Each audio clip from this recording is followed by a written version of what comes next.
Hi Year 2. So again we are focusing on poetry today. This is our last session on poetry this week. So today we're going to use our plan that we made yesterday to write a shape poem about a penguin or a polar bear. But you're also going to consider the Year 2 features of writing as you do this and what you need to include. So today you are going to use your plan. So you should have yesterday planned a penguin shape poetry write or a polar bear shape poetry write. So today you're going to use these templates to write your poem in. So that you can start, for example, the penguin, you can start here and write all the way down to his web feet. The polar bear, you can write across into his legs like this. So you should have done a plan that looks like this with lots of other ideas. So these were some of my ideas yesterday. So you should have a nice picture and have all the adjectives that you want to use today in your poetry. So it's your turn today to write a shape poem. So using the ideas you collected from yesterday and an outline of the animal you have chosen, so you can either print this off, this is below this PowerPoint, or you can draw the template and then write in it.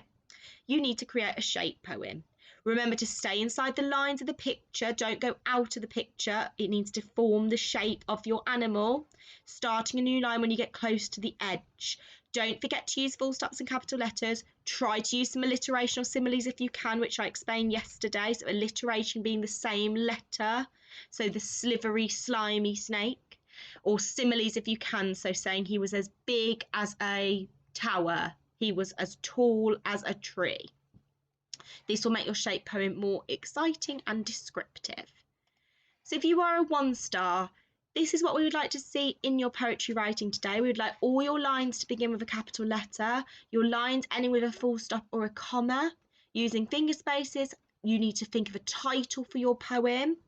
You could just call it The Penguin or the Polar Bear, but you might think of something that has alliteration in it or a more descriptive title.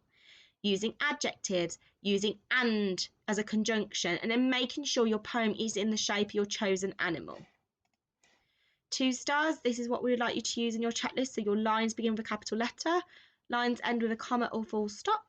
Finger spaces, thinking of a creative title to describe your poem, using adjectives, exclamation marks. We definitely want to see at least one and or because sentence, and making sure your poem is in the shape of your chosen animal. For example, if you've chosen to write about a penguin and that's what your plan was on yesterday, please don't write your penguin poem in your polar bear shape. Make sure you do select the penguin.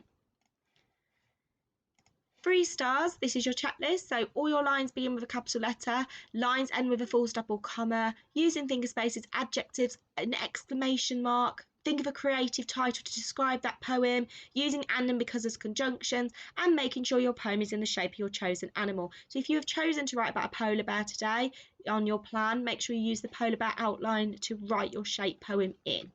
As I said, you can find these outlines on the website below this PowerPoint. You can either print them off or you can draw your own outline to write your poem in. You can make your poem nice and creative today. Remember to look at, if you want to, you can look at my PowerPoint from yesterday and the day before on Monday if you want to get some ideas, or you can look at poetry in the internet. That will give you some ideas.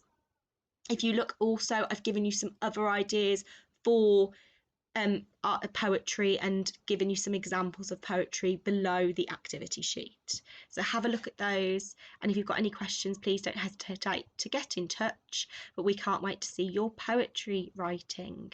Thank you everyone.